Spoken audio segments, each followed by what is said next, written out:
Today we're going to work out chest, shoulders, and triceps. So stay tuned.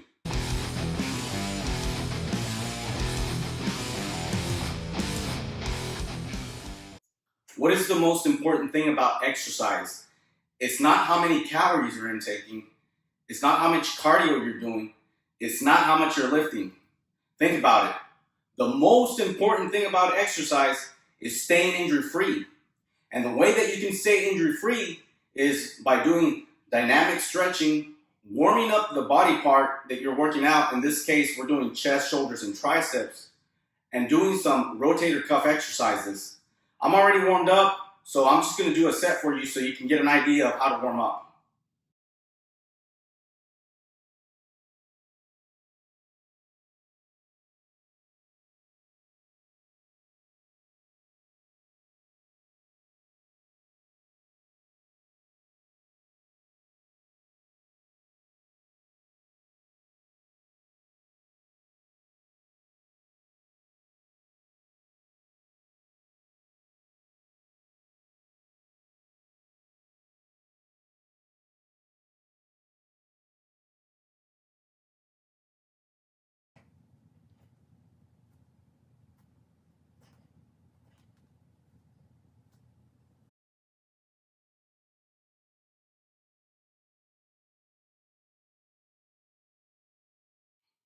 Okay, now we're done warming up the body.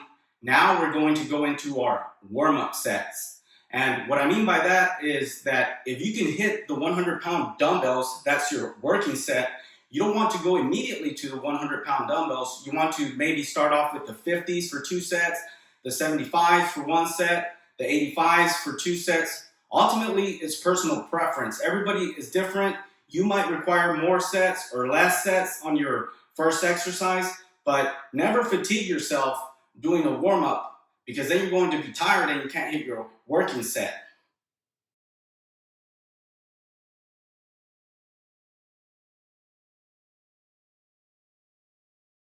One of the most commonly asked questions is, how many sets, how many reps? General rule of thumb, 8 to 12 reps, 10 to 12 sets per body part is considered muscle growth, while less than 8 reps is considered strength training, and more than 12 reps is considered endurance.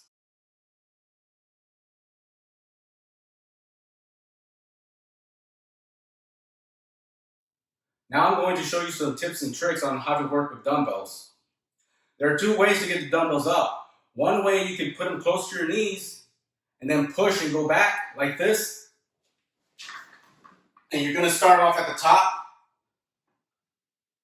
And when you're done, you just bring them down to your knees again. Or the other way you can do it is put them on your upper thigh like this and then go back. But this time you're going to start at the bottom like this. And once you're done, you just put them back like that on your upper thighs. Now, me personally, I like having my feet on top of the bench because it feels better on my lower spine. But the problem is that if you're not used to it, you can lose your balance with your feet on the bench. If you go this way or this way, you can easily lose your balance and fall off the bench. So I don't recommend you do it like this until you get used to it. So a lot of people, they just do it the traditional way and put your feet down. You arc, put your glutes up, make sure your shoulder is lying flat on the bench, make a big chest, and go up like this.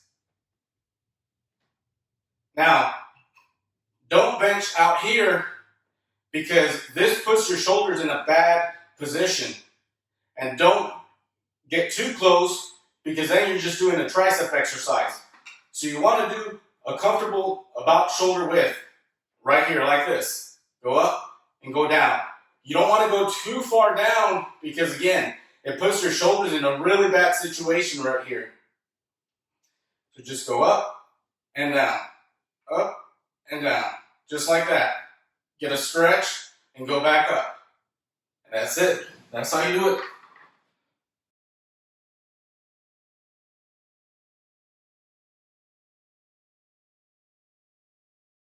Now for chest, I usually like to do 2 pushing exercises, and 1 flying with 1 finisher exercise.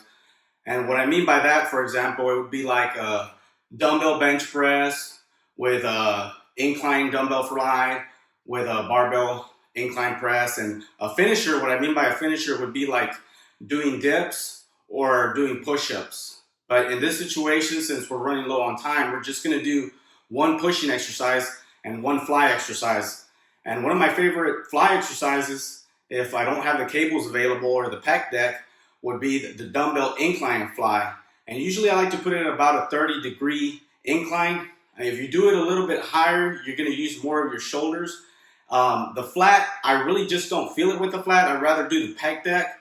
So whenever I have to do a dumbbell inclines, flies, I like to do them on the incline 30 degrees. So here's how you do it. Just pretend like, make a big chest and pretend like you're hugging a tree. You don't want to go straight like this. That's just really bad on your joints and you're not getting a whole lot of leverage here. And you don't want to go like this. You want to go somewhere out here like this, get a stretch, and go up like this. And like I've said before, you don't want to go all the way down. This is not in your range of motion, nor do you want to do up here, just up here. You know, you want to go to where your normal range of motion is and go up. Feel the stretch, go up. Feel the stretch and go up. Just like that.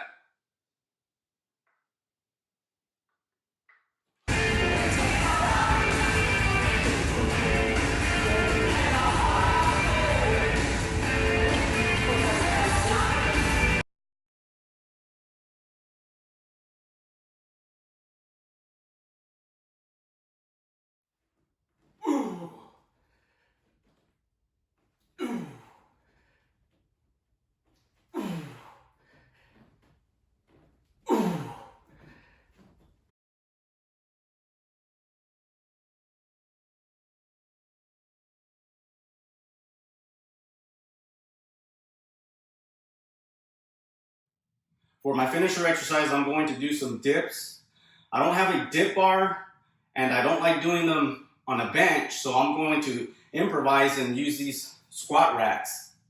Now you don't have to do dips. You can do push-ups or incline, decline push-ups, whatever works for you, but I highly recommend that you do dips.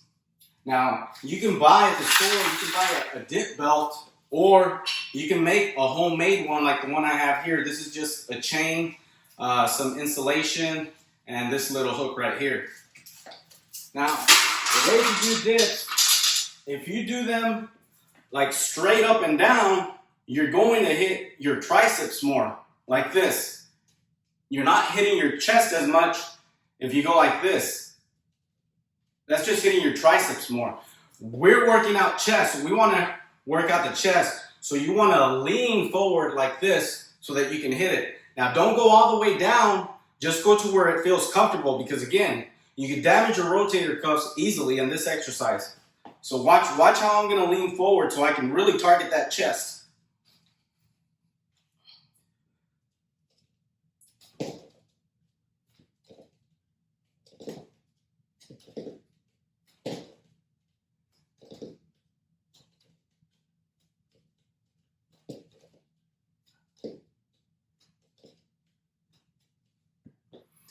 And just like that, once you get stronger, you can get a belt and you could add weights to it.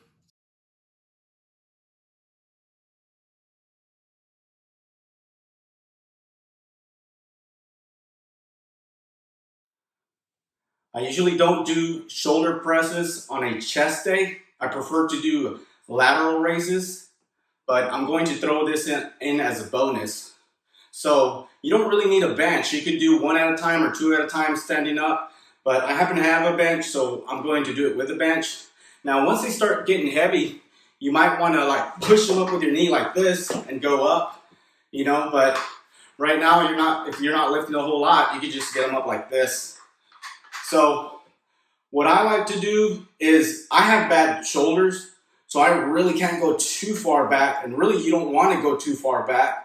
And you don't want to go too forward because it works more of the front delts. You want to work more of the side delts. So keep it right here and then just go up and all the way down, up and all the way down, up and all the way down.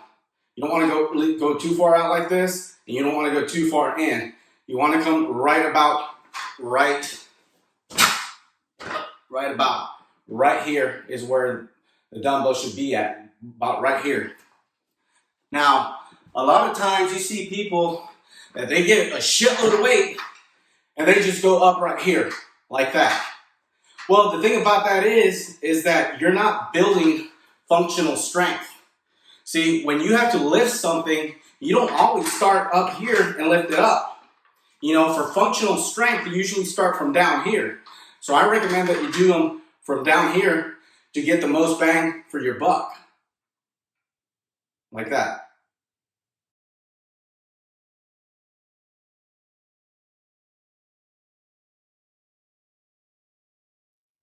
Lateral raises are probably my favorite shoulder exercise, but a lot of people don't do them properly.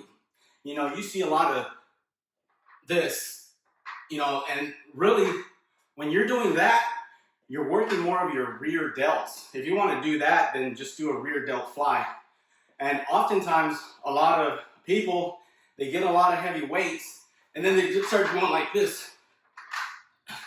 You're using momentum when you're doing that, when you're swinging your body like that, and you're going to end up getting injured. So leave your ego at the door and get a weight that you can control. So I don't like to go too far back and not too far in. So about right here is where I like to be at. You go like that, and don't go all the way down, because at this point right here, you're already losing the tension off your shoulders. So you want to go up to about right here. Watch. Just like that. Just like that. Now, when you're going up, tilt your pinky up like this so that you can get the most of your medial shoulder. And that's how you do it.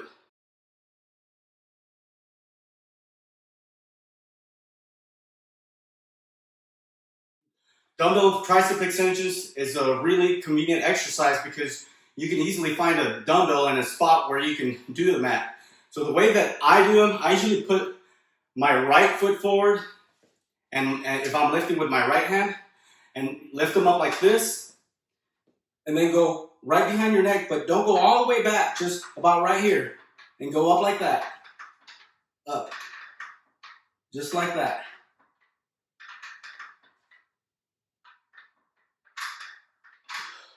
And then do your other hand.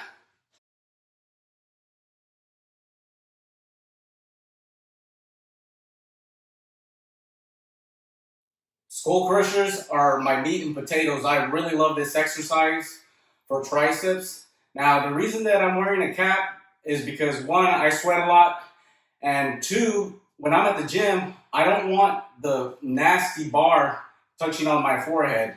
And I wear gloves because sometimes I just don't want to leave chalk all over the place, get it on me, get it on my phone. It's just a big mess, so I'd rather just wear gloves. Now, if you're on a budget, I highly recommend that you get an easy bar, a little easy bar before you get a little straight bar. Now, the way that you do skull crushers is you're going to go back like this, and you're going to go slightly back, and then bring it to your forehead, and then go up, just like that. Again, I like to put my shoes on the bench because it's easier on my lower spine, but you can put them down if you want. I mean, that's personal preference for me. And then once you're done, just like that. Once you're done, you just go back like this. Always make sure you keep it controlled, as with any exercise.